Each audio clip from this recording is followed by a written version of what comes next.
ಮಂಜನಾಡಿ ಗುಡ್ಡ ಕುಸಿತ ದುರಂತದ ನ್ಯಾಯಕ್ಕಾಗಿ ಸರ್ಕಾರಕ್ಕೆ ಸ್ಥಳೀಯ ಅಧಿಕಾರಿಗಳು ತಪ್ಪು ಮಾಹಿತಿ ನೀಡಿದ ಬಗ್ಗೆ ಸಂತ್ರಸ್ತೆ ಅಶ್ವಿನಿ ಕುಟುಂಬಿಕರು ಸರ್ಕಾರಕ್ಕೆ ದೂರು ಸಲ್ಲಿಸಿದ ಹಿನ್ನೆಲೆಯಲ್ಲಿ ತನಿಖೆ ನಡೆಸುವಂತೆ ಜಿಲ್ಲಾಡಳಿತ ತುರ್ತು ನೋಟಿಸ್ ಜಾರಿ ಮಾಡಿ ತನಿಖೆಗೆ ಕಾರ್ಯಪಾಲಕ ಇಂಜಿನಿಯರ್ ನೀರಾವರಿ ಇಲಾಖೆ ಅವರನ್ನು ನೇಮಿಸಿದ್ದಾರೆ. ತನಿಖೆ ನಡೆಸಲು ನಾಳೆ ಬರ್ತೇವೆ ಎಂದು ವಾಟ್ಸ್ಆಪ್ ಮುಖಾಂತರ ತುರ್ತು ನೋಟಿಸ್ ನೀಡಿ ಅಶ್ವಿನಿ ಅವರೇ ಗುಡ್ಡ ಹೇಗೆ ಬಿತ್ತು ಎಂದು ಸಾಕ್ಷ್ಯ ಹೇಳಲು ಸೂಚಿಸಿರುವ ಇಲಾಖೆ ಅಧಿಕಾರಿಗಳ ನಡೆ ಕುಟುಂಬಿಕರನ್ನ ಇನ್ನಷ್ಟು ಕೆರಳಿಸಿದ್ದು ಆಕ್ರೋಶಕ್ಕೆ ಕಾರಣವಾಗಿದೆ.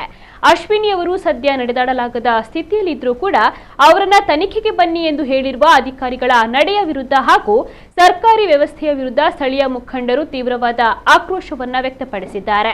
ಉರುಮನೆಕೋಡಿಯಲ್ಲಿ ಮೇ 30ರಂದು ನಡೆದ ಗ್ರಾಮದ ಅವೈಜ್ಞಾನಿಕ ರಸ್ತೆ ಕಾಮಗಾರಿಯ ಸಂದರ್ಭದಲ್ಲಿ ಯಾವುದೇ ಸುರಕ್ಷತಾ ಕ್ರಮಗಳಿಲ್ಲದೆ ಗುಡ್ಡವನ್ನು ಕಡಿಯಲಾಗಿತ್ತು.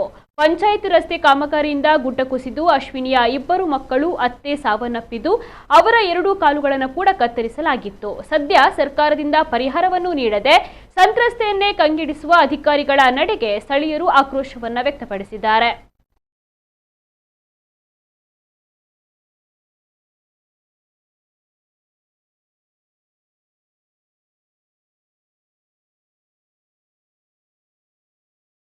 ಕಳೆದುಕೊಂಡಂತಹ ಆ 4 ಮೃತರಿಗೆ ಯಾವುದೇ ಪರಿಹಾರವನ್ನು ಇಷ್ಟರವರೆಗೆ ಒದಗಿಸುವಲ್ಲಿ ನಮ್ಮ ಜಿಲ್ಲಾಡಳಿತ ವಿಫಲವಾಗಿದೆ. ಯಾಕೆಂದರೆ ಅದಕ್ಕೆ ಕೆಲವು ಟೆಕ್ನಿಕಲ್ ಕಾರಣಗಳಿವೆ. ಅದನ್ನು ಕುಟುಂಬದವರು ಪ್ರಶ್ನಿಸಿದಾಗ ಈಗ ಅವರಿಂದ ಬಂದ ಉತ್ತರ ಏನಂದ ಹೇಳಿದರೆ,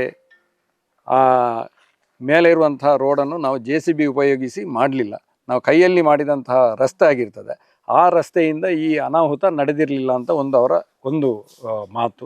ಇನ್ನೊಂದು, ಆ ಮನೆ ನಮ್ಮ ರೋಡ್ನಿಂದ 30 ಮೀಟರ್ ದೂರದಲ್ಲಿದೆ ಅನ್ನೋ ಒಂದು ಸಮಜಾಯಿಷಿಯನ್ನು ಅವರು ಇದರಲ್ಲಿ ನೋಟಿಸಲ್ಲಿ ಕೊಟ್ಟಿದ್ದಾರೆ. ನಿಜವಾಗಿಯೂ ಆ ಮನೆಗೆ ಮತ್ತು ಆ ರೋಡಿಗೆ ಇರುವ ಅಂತರ ಇರೋದು ಕೇವಲ 10 ಮೀಟರ್ ಮಾತ್ರ. ಮೂರನೇದಾಗಿ, ಈ ಮನೆಯು 80 ವರ್ಷಕ್ಕೆ ಹಿಂದೆ ಕಟ್ಟಿದಂತಹ ಮನೆ ಅನ್ನುವ ಒಂದು ಮಣ್ಣಿನ ಮನೆ ಅಂತ ಅದರಲ್ಲಿ ಅವರ ಸ್ಪಷ್ಟನೆಯನ್ನು ನೀಡಿದ್ದಾರೆ. ಆದರೆ ಮನೆಯು ಇದು ನಮ್ಮ ಪಂಚಾಯತ್ನ ಅನುದಾನದಲ್ಲಿ ಬಂದಂತಹ ಬಸವ ಕಲ್ಯಾಣ ಯೋಜನೆಯಲ್ಲಿ ಪಂಚಾಯತ್ನವರೇ ನಿರ್ಮಿಸಿಕೊಟ್ಟಂಥ ಕಲ್ಲಿನಲ್ಲಿ ಕಟ್ಟಿದಂಥ ಕಾಂಕ್ರೀಟೀಕರಣದ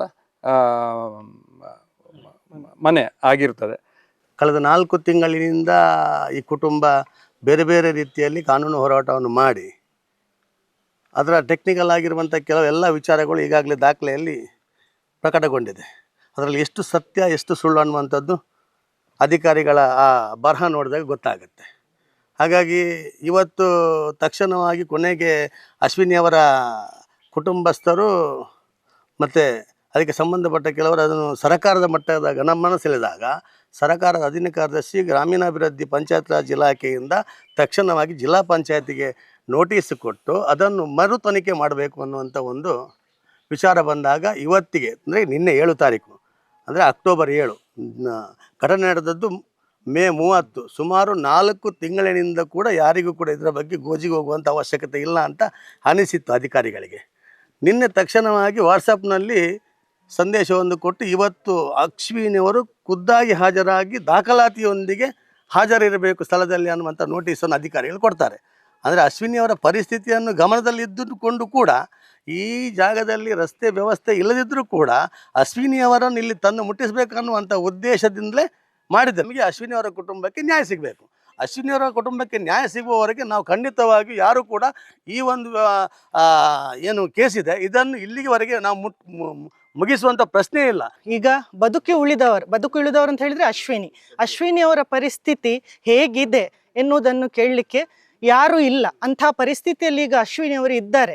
ಅವರ ಪರಿಸ್ಥಿತಿ ಹೇಗಿದೆ ಅಂತ ಹೇಳಿದರೆ ಮನೆಯಲ್ಲಿ ಈಗ ದಿನದ ಒಂದು ವೈದ್ಯಕೀಯ ವೆಚ್ಚ ಭರಿಸಲಿಕ್ಕೆ ಕೂಡ ಅವರು ಬಹಳಷ್ಟು ಕಷ್ಟದಲ್ಲಿ ಅದನ್ನು ದಿನ ದುಡ್ತಾ ಇದ್ದಾರೆ. ಇಂಥ ಪರಿಸ್ಥಿತಿಯಲ್ಲಿ ಸರಕಾರ ಮೌನ ವಹಿಸಿ ಜಿಲ್ಲಾಡಳಿತ ಕೂಡ ಮೌನವಾಗಿ ಕೂತ್ಕೊಂಡಿದೆ. ಇದರ ಬಗ್ಗೆ ನಾವು ಪೊಲೀಸ್ ಸ್ಟೇಷನ್ಗೆ ಹೋಗಿ ಕಂಪ್ಲೇಂಟ್ ಮಾಡೋ ಸಂದರ್ಭದಲ್ಲಿ ಕೂಡ ನಮಗೆ ಅಲ್ಲಿಂದ ಯಾವುದೇ ರೀತಿಯ ಸಹಾಯ ದೊರಕಿಲ್ಲ. ಕೇವಲ UDR ಮಾಡಿ ಅದನ್ನಲ್ಲೇ ಮುಚ್ಚಿಡುವಂಥ ಪ್ರಯತ್ನವನ್ನು ಮಾಡಿ ನೋಟಿಸ್ ಕಳಿಸ್ತಾರೆ, ಅದು ಕೂಡ ಅನಧಿಕೃತ. ವಾಟ್ಸಪ್ ಎನ್ನುವಂಥದ್ದು ಅಧಿಕೃತವಾದಂಥ ಒಂದು ಇದಲ್ಲ.